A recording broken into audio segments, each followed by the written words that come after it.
Peggy 16.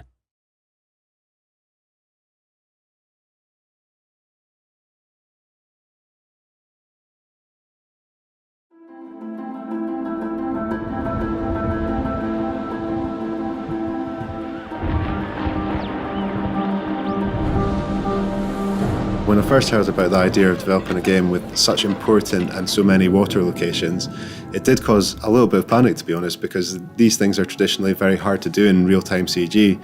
But for us in this game, the ocean is such a pivotal location where many of the important scenes happen there. It was important to find a way to do it and do it well. Animation plays a big part in developing a game that's on a sea surface. Obviously, we have the sea simulation. We have a boat that needs to react and behave in a believable manner on that surface. And then we have the characters that also need to react. In order to get the characters behaving realistically on the boat, we tried various different techniques of motion capture. We had performances completed on a movable floor, and that simulated the rocking behavior of the boat. All these different elements, the sea simulation, the boat rocking, and the characters all needed to work cohesively together for any given scene.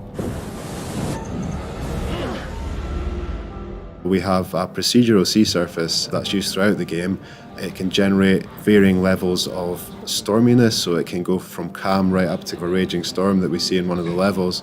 The system can tell where things are floating in the water and generate foam around them and generate wakes from boats and that kind of thing, so that really helped us. In terms of the underwater, we looked at using volumetric lights and mist to create this illusion that light is actually travelling through the water and diffusing and dispersing as it hits the water, which was quite a difficult effect to achieve. To capture the audio for the dive boat, we rented a small fishing boat, a similar size to the dive boat in the game. We went out with a multi-track recorder, some microphones, and positioned them in all the different angles that you need to capture the various sounds the boat makes, from the motor, the water sloshing against the hull, and the wind in the rigging. We got lucky actually on the day we went out recording. As soon as we left the safety of the harbour, a squall blew up and the waves got pretty choppy, which was great for the storm in the game. We got plenty of good source material, with the boat lurching and rocking about and creaking and groaning. Brought the audio back from sea, dried them out, and then chopped them up into loops and bits and pieces in a similar way you would with a car game, and then integrated those into quite a complex dynamic audio system that reacted to the movement of the boat and the weather systems and provided us some good results.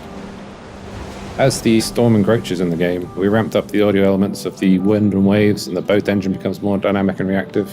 This sort of mirrors the emotional state of the characters in the game.